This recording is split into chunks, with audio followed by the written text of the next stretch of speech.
ողջունում եմ հերոս և ուժեղ արցախցիներին։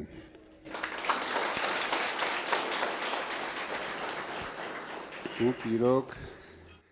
աշխարհի ամենատանջված հերոս մարդիկ եք։ Ինձ թվում է դուք էլ լավ գիտեք, բայց վերջի ժամանակներս ոնց որ ձեզ ուզում են խեղճացնեն։ Ես վստահ եմ դուք չեք կարա, դրա համար խորհուրդ եմ տալիս ոչ մի դեպքում չխեղճանաք։ Դուք լուրջ պահանջատեր եք, դուք պարտավոր եք պահանջեք ոչ միայն ձեր իրավունքները, ձեր ամեն ինչը, ինչը որ կորցրել եք Արցախում։ Դուք լավ հիշում եք, երբ որ դուք Արցախում էիք, մենք միասին լավ ընկերություն էինք անում։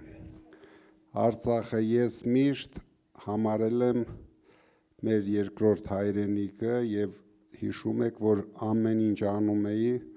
որ դուք այնտեղ լավ զգաք, ամեն ինչ անում էի, որ ունենաք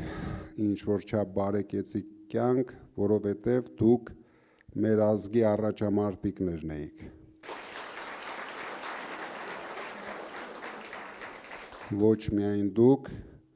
ձեր երեխաները, առավել ևս շատերդ ես գիտեմ, որ այնտեղ խնդիրներ ունեցաք և բոլորս գիտենք, ում պատճառով այդ խնդիրները դուք ունեցաք։ Մեղավորը միայն այս ներկա իշխանությունն է, ովքեր ամեն ինչ արեցին, որ հայաթափեն մեր երկրորդ հայրենիքը, հիմա էլ ամեն ինչ անում են, որ հայաթափեն մեր առաջի հայրենիքը։ Դուք մեր հայրենիքում, ձեր հայրենիքում պետք է ամենալավ ձևով ապրեք։ Ապրեք ձեր պահանջներով, որովհետև ես գիտեմ, որ դուք կորցրել եք ամեն ինչ և ամենագլխավորն եք կորցրել, ինչը որ մարդը պարտավոր է ապրի ու չկորցնի։ Հույսներդ մի կտրեք, դրա համար կա մի հատ շատ լավ օր, շուտով հունիսի 7-ն է գալու և ամբողջ հայ ժողովուրդը պետք է հիշի Արցախը, պետք է հիշի